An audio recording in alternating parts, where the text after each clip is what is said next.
back to the voice, the big story. Months and months of speculation, of course, all this discussion about what the words would look like.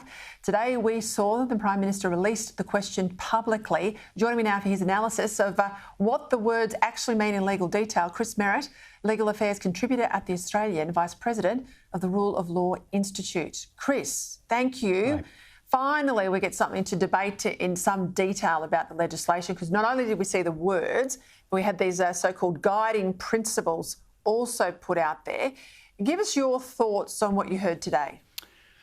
Well, I think this has been a masterclass in how to hobble an attempt to get constitutional recognition of Indigenous people into the Constitution. It's a green light now for people to vote no.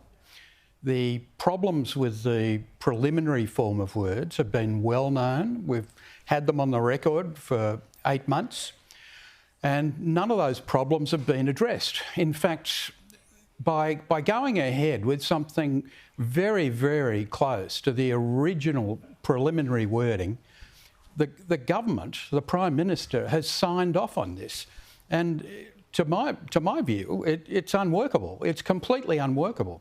It would mean that all ministers, all decision makers in the federal public service would be subject to litigation unless they made it possible for the voice to provide a view on every decision and every law, every proposed law.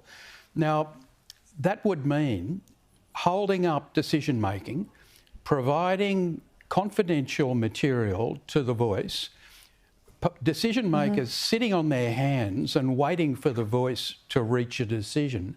It would cost a fortune. There'd need to be a new layer of bureaucracy. The consequences for decision making, for public administration, would be adverse, to say the least. And that's before you get into the problems of principle. Because what's happened now is the government is proposing to undermine the core principle that underpins egalitarian democracy in this country, and that is equality of citizenship. It would mean that a representative group representing one group by race would have an advantage over all other citizens. They'd have a second way of influencing public policy. Now, if you look at international conventions, that would be improper, a breach of treaty obligations, unless it's temporary. We're not proposing to make this temporary. We're proposing to put it in the Constitution forever.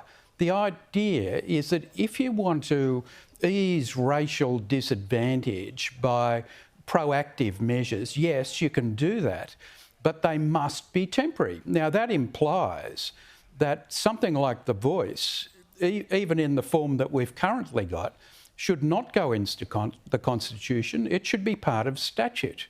I think it's not going to fly when ordinary people have a good look at it. And this is tragic because most people, I expect, would be very much in favour of a reasonable form of constitutional recognition for Indigenous people.